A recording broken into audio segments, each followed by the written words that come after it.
গরমের সময় বপন করা পুঁইশাক শীতের সময় কিভাবে খাবা আজকের ভিডিওর বিষয়বস্তু তাই থাকছে। আসসালামু আলাইকুম, স্বাগত সবাইকে আরো একটি নতুন ভিডিও দেখার জন্য। তোমরা অনেকেই জানতে চেয়েছো যে পুঁইশাকটা আমরা কিভাবে এক সিজনের পুঁইশাক আরেক সিজনে খাবো। এর আগেও বেশ কয়েকবার আমি ভিডিওটি শেয়ার করেছি, তোমরা অনেকেই ভিডিওটি খুঁজে পাচ্ছ না, তো তাদের জন্য আমি ভিডিওটি আরেকবার করে দিচ্ছি। তোমরা একটি কাজ করবা, এই ভিডিওটি তোমাদের নিজস্ব টাইমলাইনে বা নোটপ্যাডে সেভ করে রাখবা, যেন তোমাদের প্রয়োজন হলে তোমরা সেখান থেকে দেখে নিতে পারো। তো চলো আমরা পুঁইশাকটা কিভাবে এক সিজনের পুঁইশাক আরেক সিজনে খাবো সেটাই দেখাচ্ছি। এই হচ্ছে পুঁইশাক। আলহামদুলিল্লাহ, আল্লাহ পাকের কত বড় রিজিক আমার ঘরে। তোমরা যদি একটু দেখো তাহলেই বুঝতে পারবা।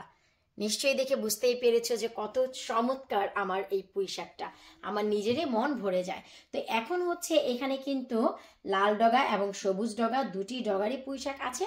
তো আমরা এই ডগাগুলোকে সবার শুরুতে সুন্দর করে কেটে নেব।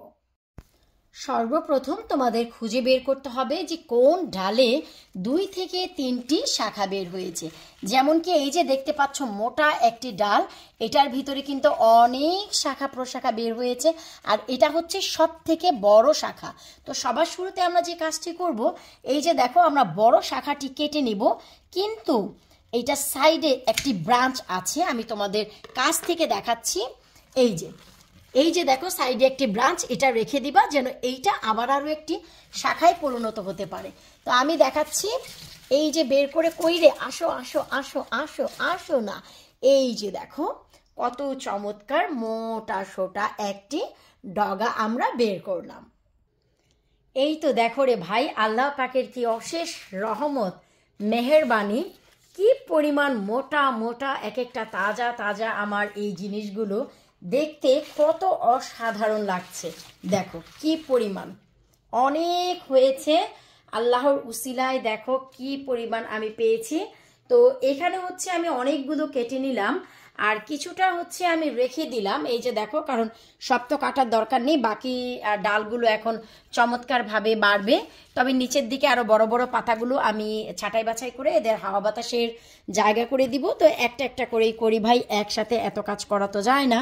তো এই হচ্ছে, তবে হ্যাঁ এই যে সাইডে কিছু বড় পাতা আছে এগুলো আমি নিয়ে নিচ্ছি। এই যে দেখো, কারণ এগুলো এমনিতেই নষ্ট হয়ে যাবে। এই যে দেখো, এই যে, তো এভাবে করে তোমরা জিনিসগুলো নিয়ে নিবা। দেখো তো এর সৌন্দর্য কি বলে বোঝানো যাবে, কি চমৎকার একটি দৃশ্য। এক ঝুড়ি পুঁইশাক, আরও কিন্তু আছে, ঝুড়িতে যতটুকু ধরেছে ততটুকুই আমি নিয়ে নিয়েছি। চলো ফাজলামো না করে প্রসেসটি শুরু করি। এরপর এই তো ভালো করে কেটে ধুয়ে পরিষ্কার করে চাপিয়ে দিলাম চুলাতে স্টিম করার জন্য। আমি সেপারেট করে করছি, শুধু ডগাগুলো কেটে নিয়েছি, ডগাগুলো আলাদা করছি। এটা হচ্ছে খাবো ইলিশ মাছ দিয়ে ভাই এক সময়, আর পাতাটা খাবো হচ্ছে শুধু চিংড়ি মাছ দিয়ে। এখন হালকা লবণ দিয়ে এগুলোকে আমি ভাপিয়ে নেব। এই তো সবগুলো ডগা পাতা আমি স্টিম করে নিলাম, একদম 95% আমি কিন্তু সেদ্ধ করে রাখলাম। কিন্তু সেদ্ধ করতে গিয়ে একটি জিনিস মাথায় রাখতে হবে, আমাদের এই পুঁইশাকের কালারটি যেন অক্ষুণ্ণ থাকে, এটা যেন আবার লাল বা হলদেটে হয়ে না যায়। এই যে দেখতে পাচ্ছ আমার কিছু কিছু এই যে লাল লাল হলুদ হলুদ, এগুলো আসলে কালার চেঞ্জ হয়নি। আমি যেহেতু লাল ডগা এবং সবুজ ডগার পুঁইশাকের পাতা একসাথে দিয়েছি, তাই কালারটা এখানে মিক্স আপ আছে। এই যে দেখো, লাল ডগারটা দেখলেও বুঝতে পারবা এবং সবুজটাও বুঝতে পারবা। আর এই হচ্ছে ডগাগুলো, দেখতেই পাচ্ছ কত চমৎকার সবুজ কালার আছে, আর এইগুলো হচ্ছে লাল ডগার, আর সবুজগুলো সবুজই আছে, আর লাল ডগারগুলো ঠিক এইরকম কালার হয়ে গেছে। তো এখন হচ্ছে এগুলোকে আমি 95% একদম সেদ্ধ করে রাখলাম। এখন ইলিশ মাছ দিয়ে যদি খাও, মশলার সাথে শুধু একটা পাল্টানি দিয়ে মাছ দিয়ে পানি দিয়ে দিবা, দ্যাটস ইট। আর এটাও চিংড়ি মাছ সম্পূর্ণ কষানোর পর যখন লাস্ট 3 মিনিট থাকবে তখন দিয়ে দিবা, দ্যাটস ইট। এখন এগুলো ঠান্ডা হলে জিপলক ব্যাগ অথবা নর্মাল বক্সে রেখে দিব ডিপ ফ্রিজে, নামটি লিখে যে এটা কত সালের এবং কি শাক। আশা রাখছি তোমাদের ভালো লেগেছে।